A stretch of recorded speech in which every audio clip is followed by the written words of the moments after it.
comme promis, on rencontre Madame Poirier aujourd'hui, qui est nutritionniste à l'hôpital de Gatineau. Comment allez-vous aujourd'hui, Madame Poirier? Ça va vraiment bien, merci. C'est un mythe qui... En fait, c'est une réponse à double sens un peu. Juste d'enlever la viande d'une alimentation peut être néfaste dans le sens où on peut avoir des carences de protéines, de fer et beaucoup d'autres nutriments. Par contre, de retirer la viande d'une alimentation puis de la substituer par autre chose qui pourrait à ce moment-là éviter les carences de protéines, de fer et autres, à ce moment-là, c'est pas néfaste du tout, là. OK.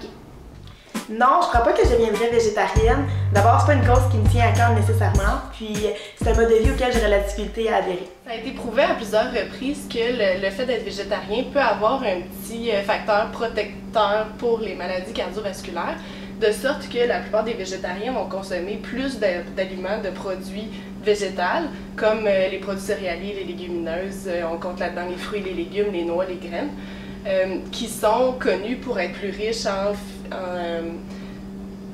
fibres, en vitamines, en antioxydants, puis aussi beaucoup plus faibles en cholestérol. C'est tous des nutriments, ça, qui peuvent avoir un effet, comme on connaît, plus protecteur au niveau des maladies cardiovasculaires, qui font en sorte qu'on a des taux de cholestérol plus bas, puis qui peut aussi baisser la tension artérielle. Donc, oui, je deviendrai végétarienne, mais je trouve ça trop compliqué de planifier des repas dans lesquels on va aller chercher tous les nutriments qui nous manqueraient dans la viande.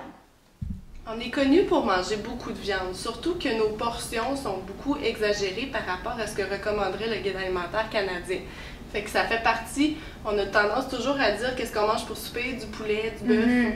Fait que c'est vraiment la viande est comme la partie centrale de notre assiette, puis en plus on a des portions qui sont souvent exagérées par rapport à nos besoins. On est des bons mangeurs de viande. On pourrait peut-être dire que c'est comme dans notre tradition, si je peux me permettre l'expression. Un peu, ouais, ça vient de loin. OK. Oui, j'aimerais bien devenir végétarienne parce que l'industrie de la viande a beaucoup d'impact sur l'environnement, puis c'est quelque chose qui me tient à cœur. Aussi, je suis en désaccord avec la façon dont les animaux sont traités dans l'industrie. Comme je disais tantôt, c'est sûr qu'on peut pas juste retirer la viande de notre alimentation sans la substituer comme il faut. Parce que c'est sûr que là, on se met à risque de certaines carences nutritionnelles. On peut parler des protéines, par exemple. Ça nous prend un certain nombre de protéines dans notre journée, mais aussi des protéines qu'on dit complètes, donc qui contiendraient tous les acides aminés qui sont essentiels, parce que les protéines sont faites d'acides aminés. Certains de ces acides aminés-là, on n'est pas capable de les produire ou de les fabriquer avec le corps. On doit absolument les consommer. Des protéines complètes, on connaît la viande bien sûr qu'il y en est un. Quand on est végétarien, on retire cette alimentation-là. À ce moment-là, il faut être conscient ou faut savoir comment bien complémenter nos protéines. Donc, aller chercher des sources de protéines de différentes sources d'aliments aussi pour aller chercher cette complémentarité-là. Non, je ne serais pas capable, mais je ressens pas vraiment le besoin de manger de la viande à tous les repas, mais je serais pas capable de l'éliminer complètement de mon alimentation. Pour les mêmes raisons que les maladies cardiovasculaires au niveau de l'obésité puis de l'indice de masse corporelle, encore là, on enlève un facteur de risque par rapport à certains types de cancers. L'autre chose, c'est qu'on a réussi à démontrer une relation entre la consommation de viande rouge et de certaines viandes transformées avec certains types de cancers. Fait qu'à ce moment-là, de les retirer de l'alimentation peut avoir un effet protecteur. L'autre chose qu'on a beaucoup démontré, c'est la consommation de soya avec les phytoestrogènes, avec une relation pour le cancer du sein. Fait qu'une bonne consommation pourrait avoir un effet protecteur là aussi, puis on sait que les végétariens ont tendance à manger beaucoup plus de soya qu'une personne non végétarienne.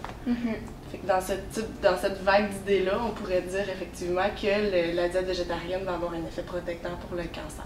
On peut aussi avoir des carences en fer, étant donné que le fer d'origine végétale est moins bien absorbé que le fer d'origine animale, qu'on va dire le fer hémique. À ce moment-là, on va essayer de rajouter un aliment qui est riche en vitamine C pour essayer de favoriser l'absorption du fer au niveau de l'intestin. On peut aussi parler de carence en vitamine B12, qui est une vitamine qu'on retrouve principalement dans les aliments du règne animal. Cette vitamine-là, si on a une vraiment grosse carence, éventuellement, peut créer des problèmes neurologiques. Quand même, y aller vers une alimentation qui va être plus variée, sans nécessairement, tu sais, toujours en y allant dans la modération. Je n'ai pas tendance à nécessairement éviter certains groupes d'aliments. Je vais y aller plus vers la modération parce que pour moi, c'est quelque chose qui est plus facile à suivre à long terme. On peut donc affirmer que le mythe dictant que l'absence de viande dans notre alimentation peut être néfaste pour la santé est contestable. Il suffit seulement d'être bien documenté.